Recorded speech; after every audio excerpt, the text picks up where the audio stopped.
Amen. Go with me, if you will, to the book of Luke, the 8th chapter.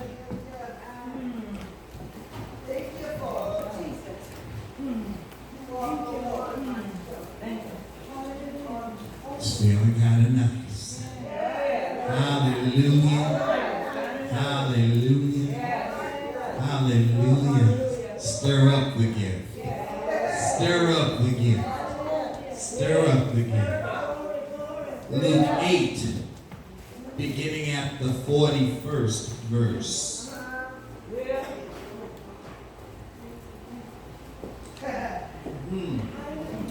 Tell you what, let's start at the 40th verse. Now when Jesus returned, the crowd welcomed him, for they were all waiting for him. Just then there was a man named Jairus, a leader of the synagogue. He fell at Jesus' feet and begged him to come to his house, for he had an only daughter, about 12 years old, who was dying. As he went, the crowds pressed in on him.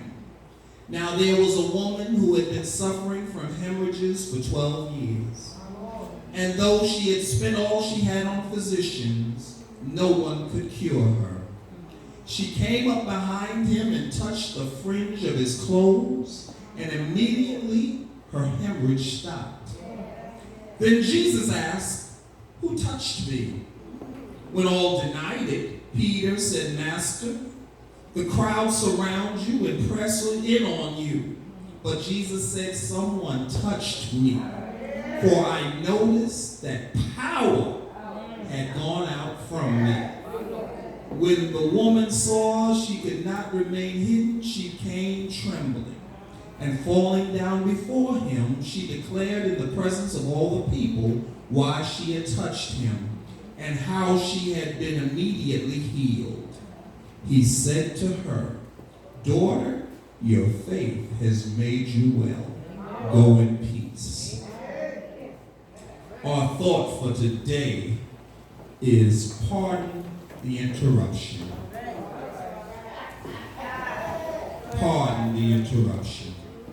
The book of Luke was written especially to the Gentiles or non-Jewish audience, letting the hearers of the book be introduced to Jewish customs and give order to the narrative of the life of Jesus Christ by eyewitnesses. On his return from Gerasenes, Jesus found people who were glad to see him, which was the opposite of those in Gerasenes who wanted him to leave because the miracle he had performed on a man called Legion. Legion was previously possessed with so many demons he had to be chained. But after a conversation with Jesus, the man was restored to his right mind. And the demons that possessed him were cast into a herd of swine, who subsequently killed themselves, costing the herdsmen money. And the people couldn't deal with that. Don't mess with my money. Some will embrace the power of God, but these were far more interested in their financial losses. So even though the brother amongst them was healed, their concern was for their finances. And sometimes we get stuff kind of twisted, and we can't figure out what is the most important thing. But we have to know we can always make more money. But health can be a fleeting thing. One man who was happy to see Jesus on his return was Jairus, who is described as the ruler of the synagogue. As leader of the synagogue, it was Jairus' responsibility to arrange the worship service and direct the life of the congregation. This man was important and could have easily been at odds with Jesus for his views and his opinions, but we don't have any mention of that conflict. You see, just because somebody holds a title and they hold certain viewpoints, if presented to them the right way, they can begin to see another point. So it means to me that we can always learn something from somebody who may not actually be walking the same way that we're walking if we pay attention. You can always learn something that you didn't know from somebody who you said, I don't have anything in common with. But keep an open mind. You could learn something. We are informed that Jairus had one daughter, and no matter the views of Jewish men and their thoughts towards having their sons to carry on their names, this daughter was very special to him. She was so special to him that he fell at the feet of Jesus to plead with him to come to his house. While there is no dialogue recorded, we find that Jesus agrees to go with him to his house. On the way to Jairus' house, Jesus comes into contact with the woman with the issue of blood. Pardon the interruption. The Bible says there were crowds around Jesus, slowing him down enough to allow the woman to get to him and touch a piece of his garment. Although he was on his way to Jairus' house, Jesus had to stop and question who touched him and speak to the woman eventually to let her know everything was all right. Pardon the interruption. The Bible makes mention that Jairus' daughter was 12 years old and that the woman had been suffering for 12 years. The girl had been alive as long as the woman had been suffering. Now let that sink in. The girl had been alive as long as the woman had been suffering. The girl was probably just coming into her own as a young woman, while this woman had not been able to stop the bleeding. We have a paradox. The girl's life had been interrupted by recent illness, while the woman's life had been interrupted by 12 long years. Pardon the interruption. Jairus is in that place that no one wants to be in, needing to find a solution and an answer to prayer, then having the solution be right in front of him and yet delayed. There is no mention of his disposition at this point, but put yourself in his sandals for a second. I got the miracle worker to come by my house to pray, come and pray for my daughter, heal my daughter, because he believes she's going to be 100% healed. And I'm anguished because I believe my daughter is now dying. And all the way I got him, and he's on his way with me, and then he stops to pay attention to somebody else.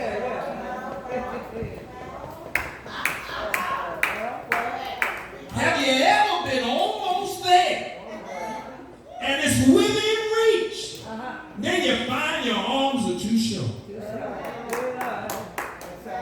Just trying to paint a picture.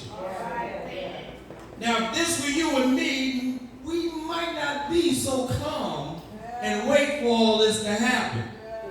Now, Jesus, you told me you were coming.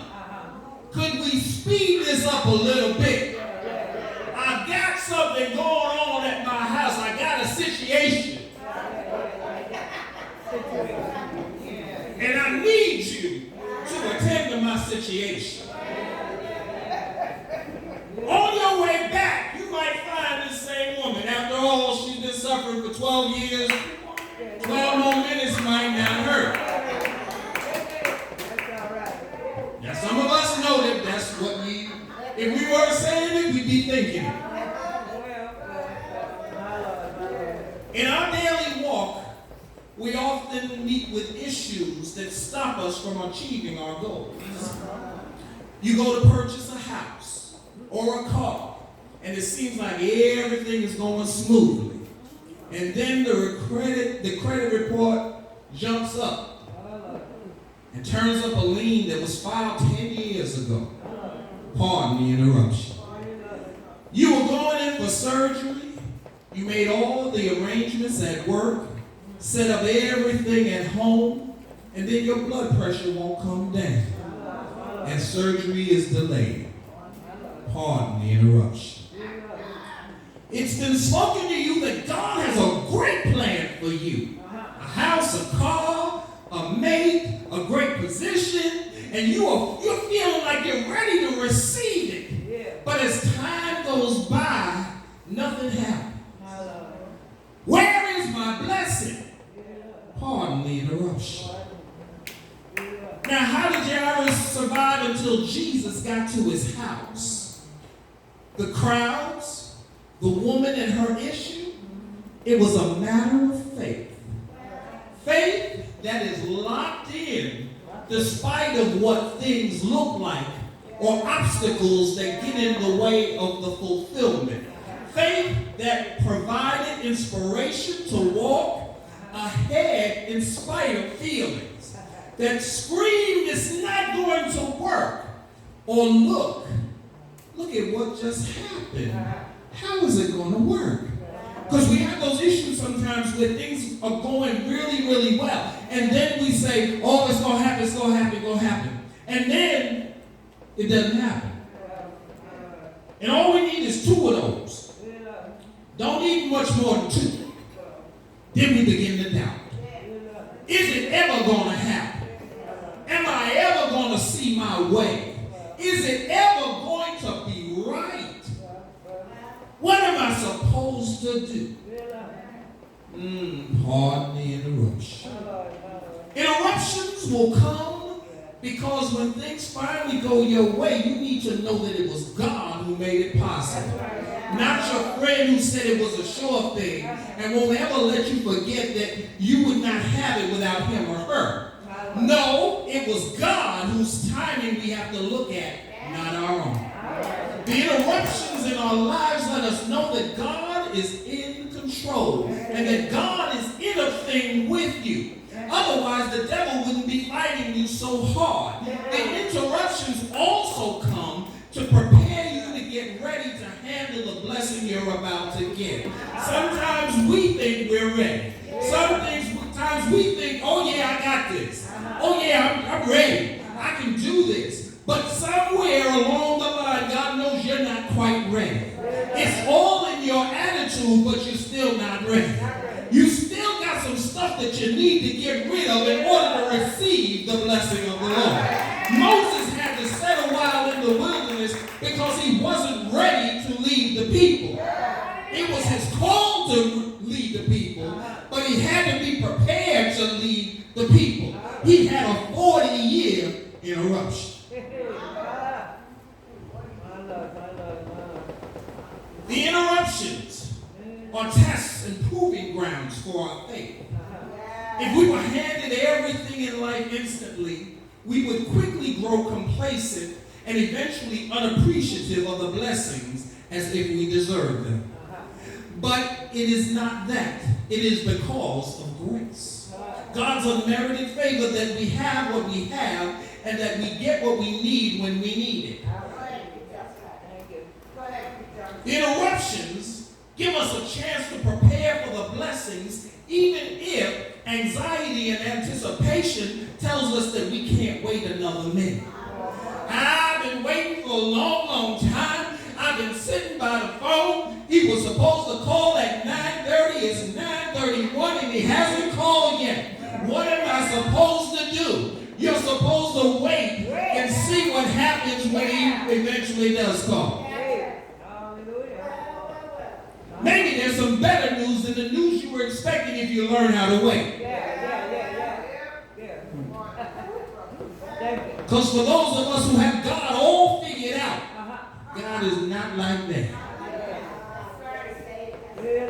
I've got it all figured out. I know what God's going to do. I'm so smart, I'm almost as smart as God. The devil is a liar. God needs to show you who's the smartest one in the room. Then maybe after you get your attitude adjustment, it'll be all right. Sometimes interruptions are for the benefit of others. Those who need to be prepared for your blessing and need to see how God is working in your behalf. You may already know, but your buddy or your pal may not have the faith or experience that God can. They've been watching you for so long that they can't see God.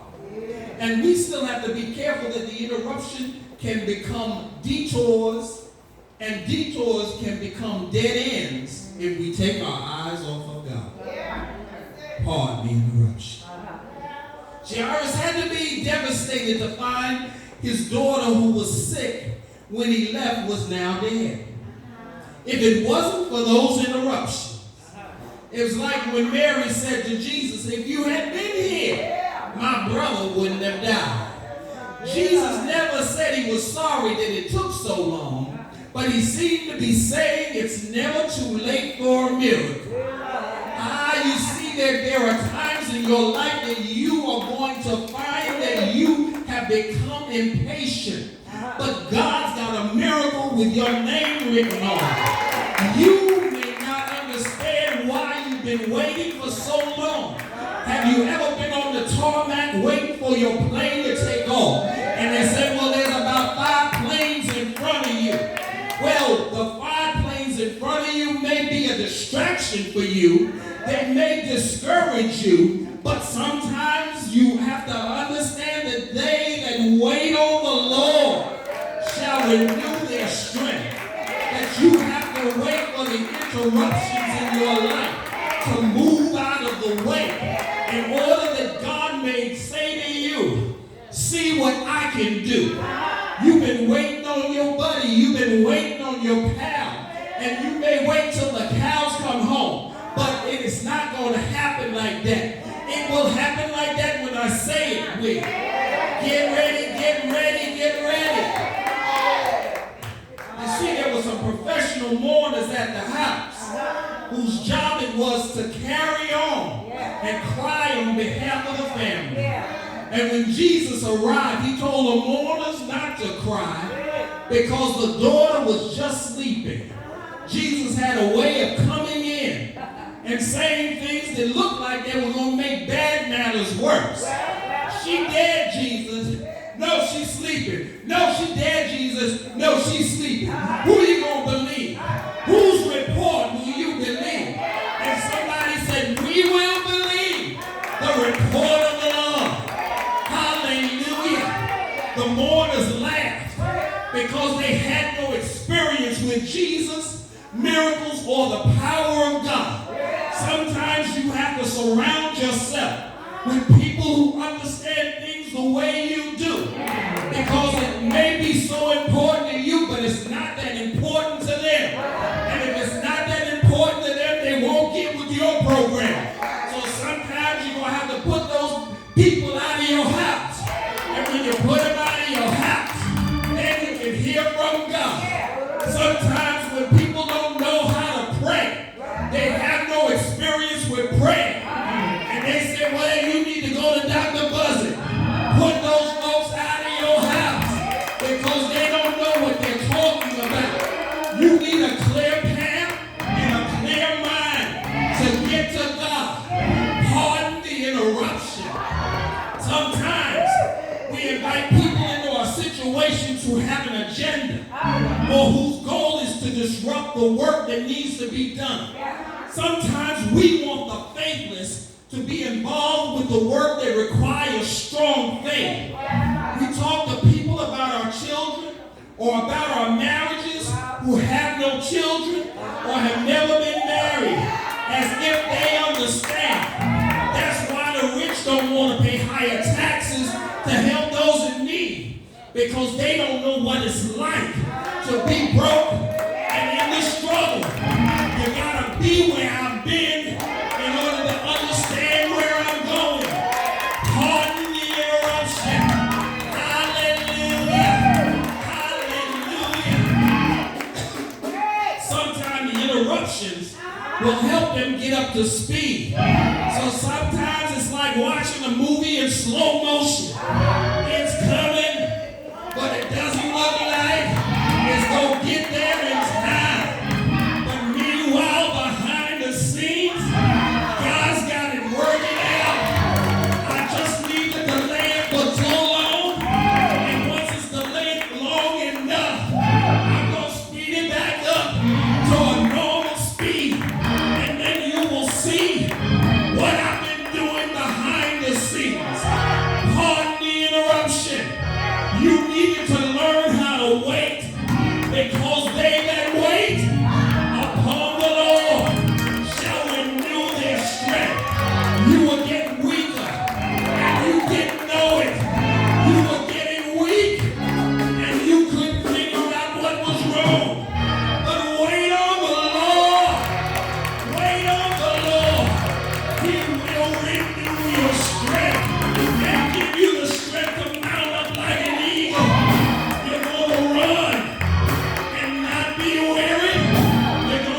you know that God's got a plan in spite of what your plan is?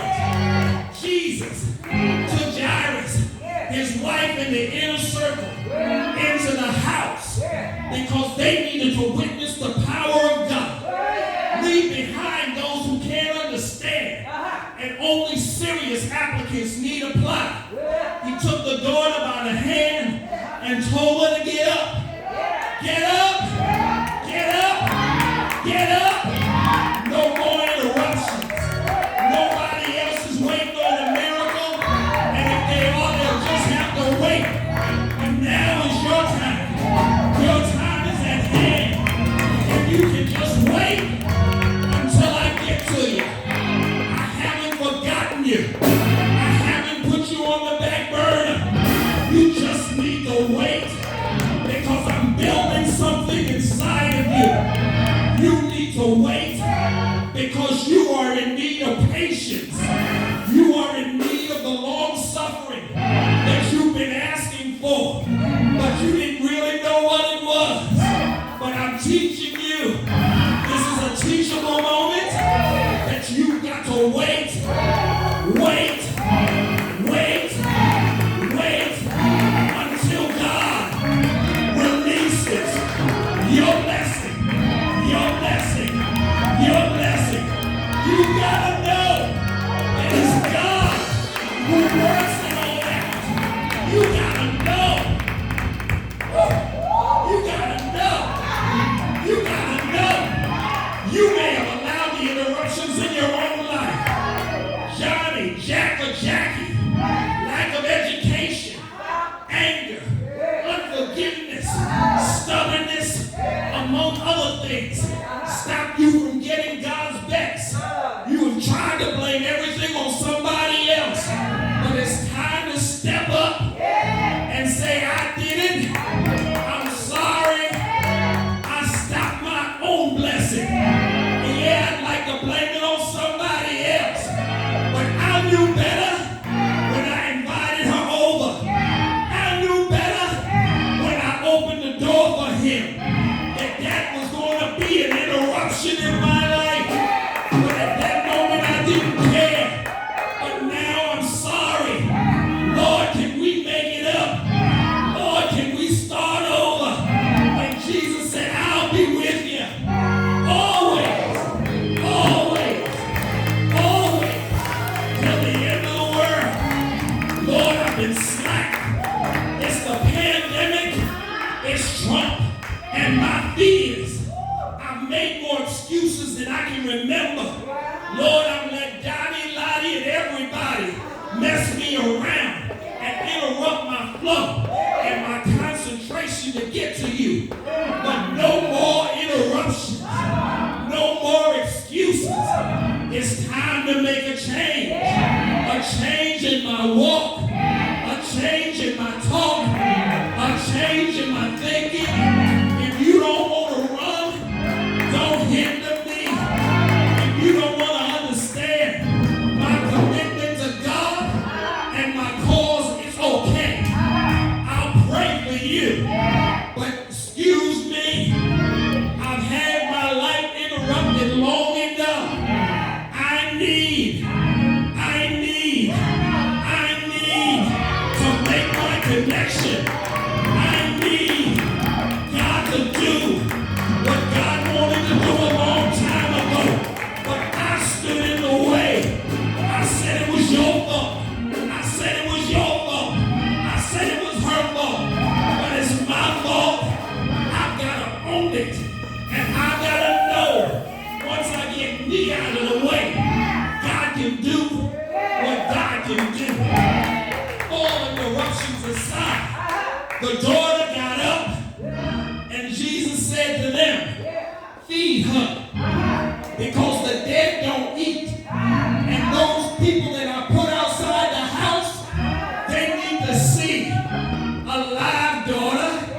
They need to see what the power of God can do.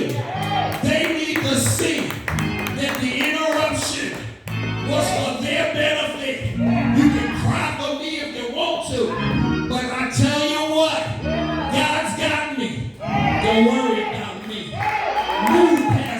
interruptions in your life and watch